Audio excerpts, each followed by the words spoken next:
हमारे गोदान पथमेड़ा लोक पुण्यार्थ न्यास के सचिव आलोक जी सिंगल साहब, शहर के प्रतिष्ठित नागरिक बंधुओं, हनुमानगढ़ जिले के विभिन्न तहसीलों से पधारे हुए सभी गौभक्तों, गौशाला संचालकों,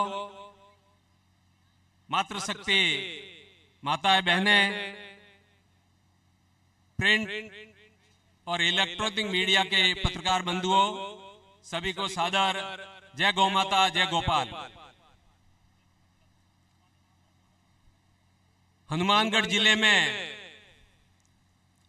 राजस्थान गौ सेवा समिति के कार्यक्रम के दौरान तीसरी बार मैं आपके बीच में उपस्थित हो रहा हूं। मेरी बात कहने से पहले मुझे हनुमानगढ़ जिले के पूर्व अध्यक्ष श्री कृष्ण जी पारिक का चेहरा याद आ रहा है। 1 वर्ष पहले वो हमारे को छोड़कर गौलोक पधार गए हैं। इस सभा के माध्यम से हम सभी गौभक्त मिलकर के उनकी आत्मा को श्रद्धांजलि अर्पित करते हैं और गौमाता से प्रार्थना करते हैं कि उनको गौलोक में स्थान मिले और ये सेवा का कार्य सतत रूप से चलता रहे। वेद लक्षणा गौ संदेश यात्रा आज हनुमानगढ़ जिले में प्रवेश करके आप सबके बीच में है। संक्षिप्त में आपके सामने मैं रखना चाहूंगा, गौ संदेश यात्रा शुरू करने की आवश्यकता क्यों पड़ी और इस दौरान क्या क्या बात हम आपसे आपस में चर्चा करेंगे, शेयर करेंगे। इस विषय पर मैं कुछ प्रकाश डालना चाहूंगा। वेद लक्षणा गौ माता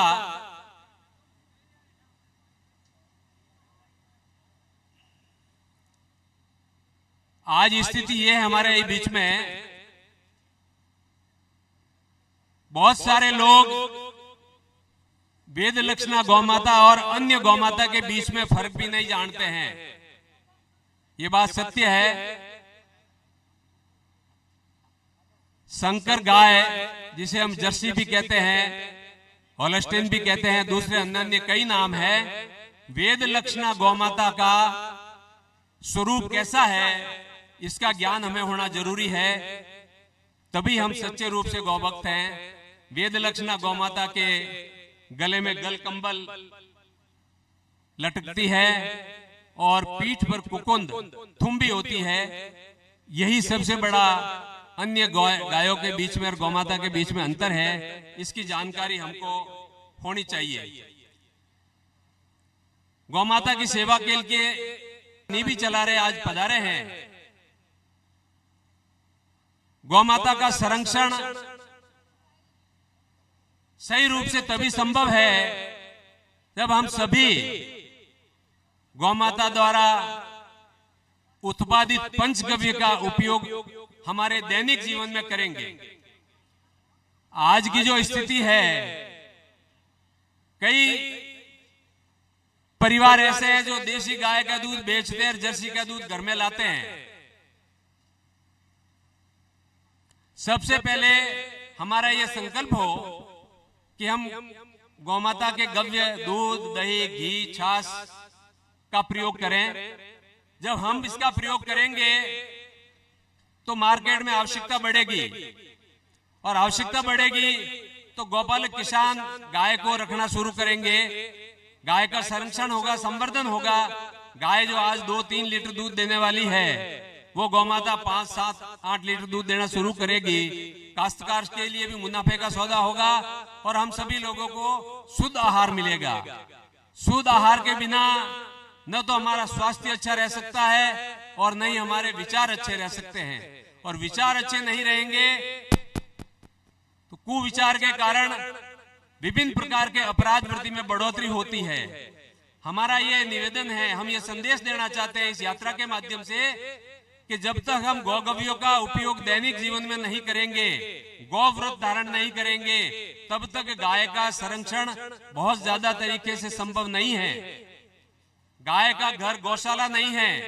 अभी बजरंग सिंह जी बता रहे थे कि हमारे जिले में 220 गौशालाएं हैं और कुछ ही टाइम में प्रत्येक पंचायत पर एक गौशाला हो जाएगी।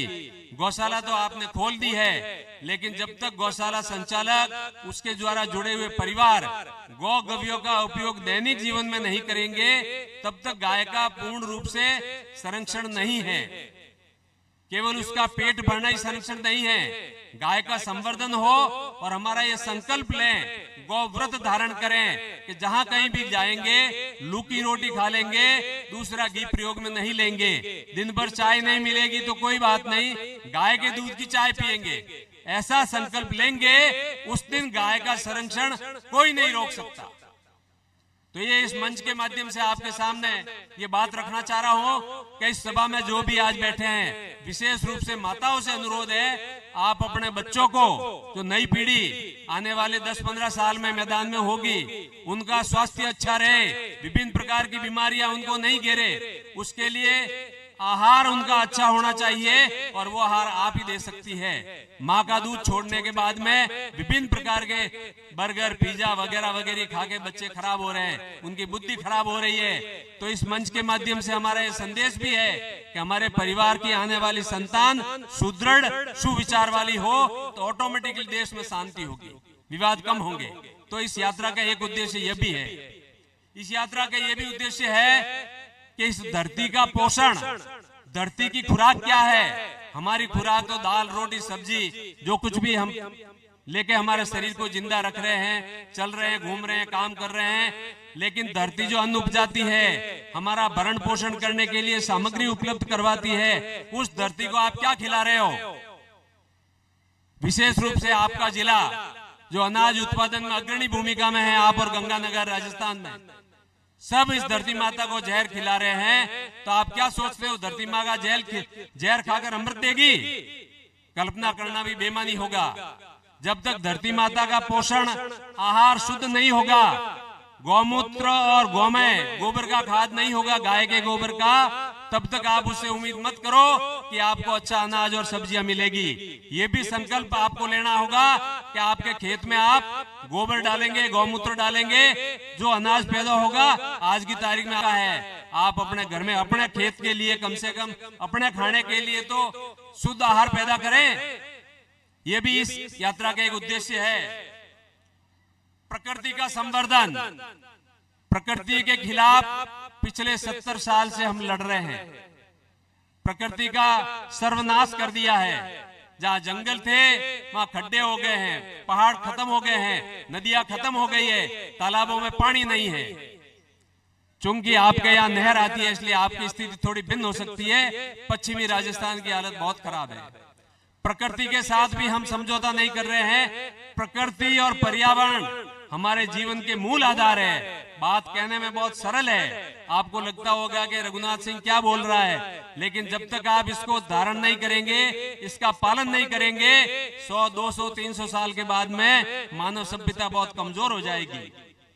समय लग सकता है, लेकिन बात झूठी नहीं है। इस बात को भी आपको धारण करना है कि जो वन क्षेत्र है वो वन पनपे, पल्लवित हो, उनका पोषण करें, उनको संरक्षित करें, वनों को कटने नहीं दे। ये भी हमारा कर्तव्य है। उपासना में हम सभी सनातन धर्म से जुड़े हुए लोग हैं। थोड़ी बहुत भगवान की उपासना हम सभी करते हैं। उठ करके स्नान ध्यान करके पूजा पाठ करते हैं, शाम को संध्या करते हैं। और उस संध्या में घी कौन सा लेते हैं? बाजार में अग्रवाल बंधु बैठे हैं, पूजा का घी बिकता है 250 रुपए लीटर। पूजा का घी 250 रुपए लीटर बिकता है। वो पूजा का घी है क्या? आप कैसे मान सकते हो? घी निकालना है तो गाय के दूध से कम 25 से 30 लीटर दूध से 1 लीटर घी बनता है। 30 लीटर दूध की कीमत आगे क्या होती है? 250 रुपए लीटर कैसे मिल सकता है? और 250 रुपए लीटर वाला घी पूजा में काम लेते हैं। हमें बड़ी शर्म आनी चाहिए। जो भगवान हमारे आराध्य है, जिनकी हम दिन रात पूजा करते हैं, उनकी माला फेरते हैं, उनके द्वारा हमारा संरक्षण और स्वास्थ्य चाहते हैं, हाथ जोड़ते हैं और उनको परोसने के लिए घी घटिया लाएंगे। मैं इस मंच के माध्यम से आपसे हाथ जोड़कर प्रार्थना करता हूं, कम से कम पूजा में तो देसी गाय का घी काम लीजिए।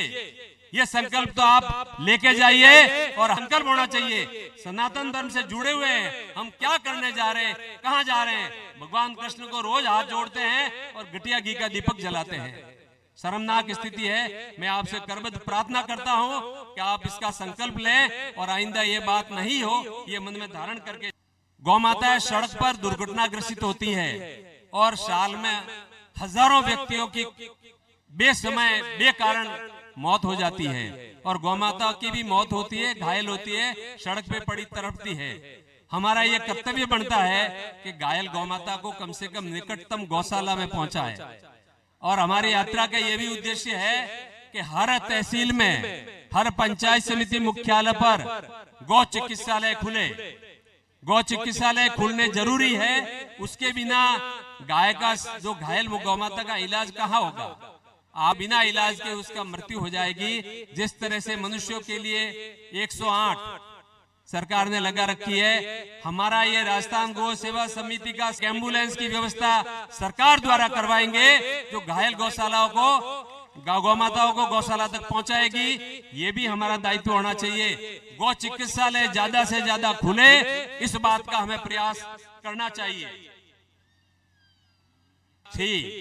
को आवंटित कर दी गई, भवन बन गए हैं। ग्राम पंचायत क्षेत्र के प्रत्येक गांव में बची हुई है। उस गोचर भूमि का संरक्षण करना हम सभी गौ भक्तों का दायित्व है। उस गोचर भूमि के चारों तरफ ग्राम पंचायत से तारबंदी कराएं। सरकार की योजना है, आपका प्रयास, आपका दखल होगा तो अवश्य होगा ये काम।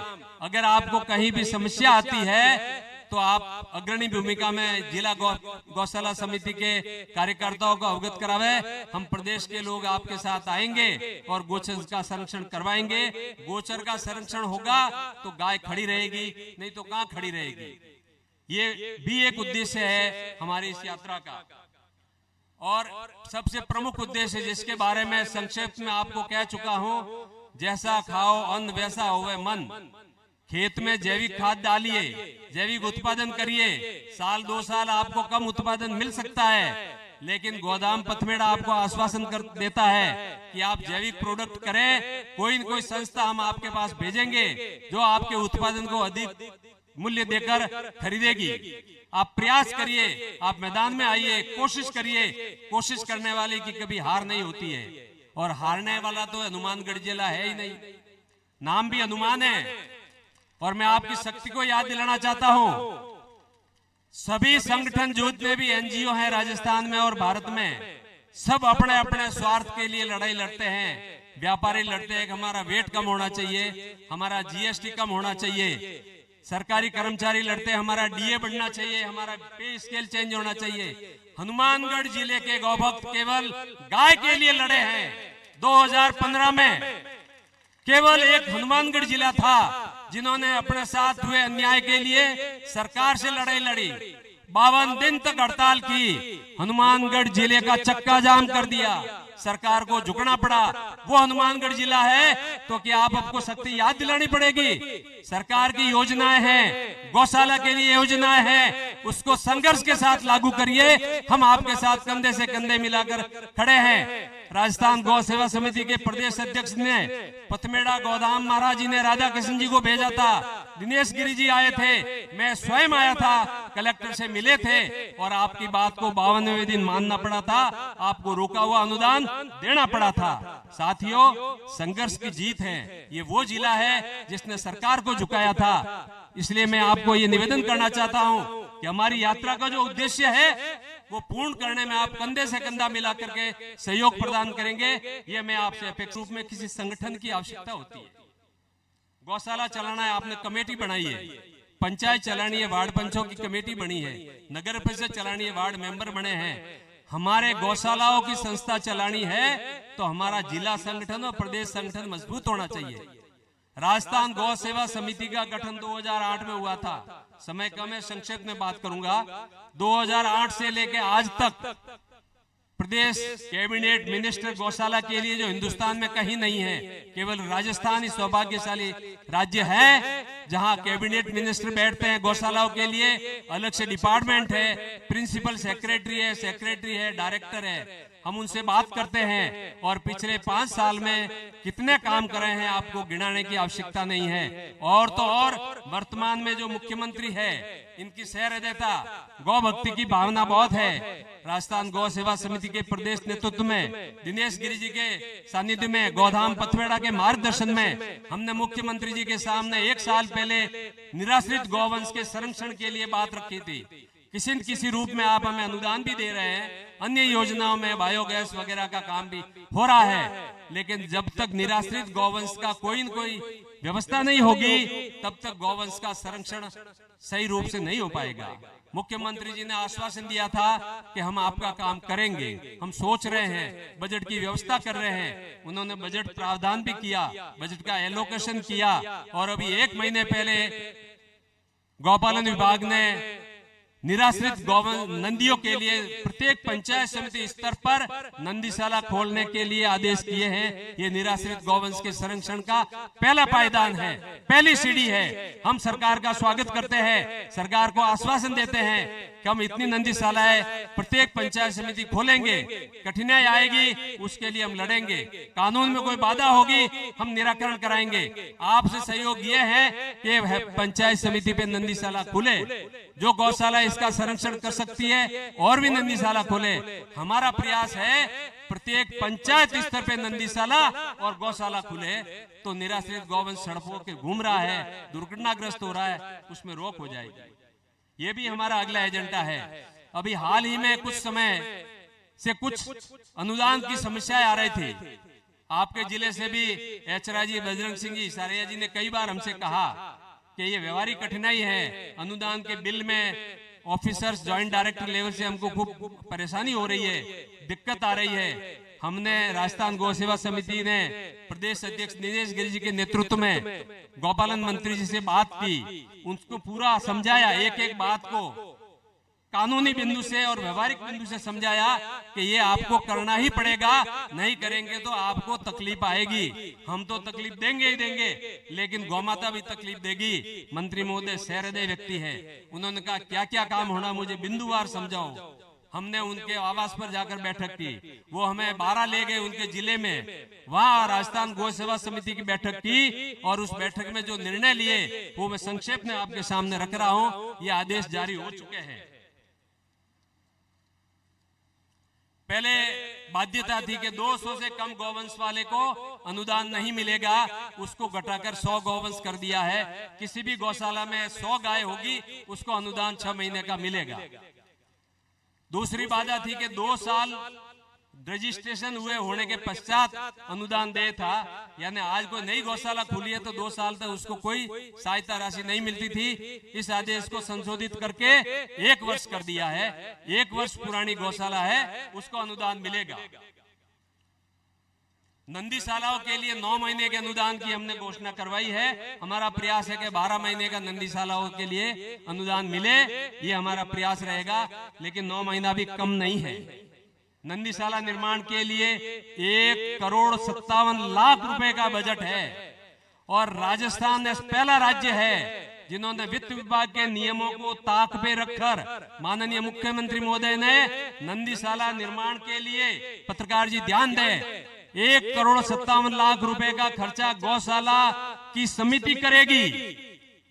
फाइनेंस का अटकाव था, लेकिन मुख्यमंत्री जी ने आप पर भरोसा जताया, आप पर विश्वास किया कि गौशाला इस खर्चे को 1.5 करोड़ से 2 करोड़ तक करेगी, मितव्यता बरतेगी, अच्छा काम करेगी, गुणवत्ता का काम करेगी। इसलिए एजेंसी गौशाला को बनाया है, अन्यथा पंचायत समिति अथवा पीडब्ल्यूडी के अलावा निर्माण कार्य की एजेंसी कानून में नहीं है। ये बहुत बड़ी बात है। आप पर भरोसा किया है तो हम विश्वास करते हैं पूरी ईमानदारी से हमारा काम हो, रुपए का काम 12 आने में हो, तब हम सही रूप से सरकार को बता पाएंगे कि आपके 1.5 करोड़ का काम हमने बताया, आपके कौन सी डीएलसी से बीएस रेट करा दे, बीएसआर रेट 2 करोड़ का काम होगा।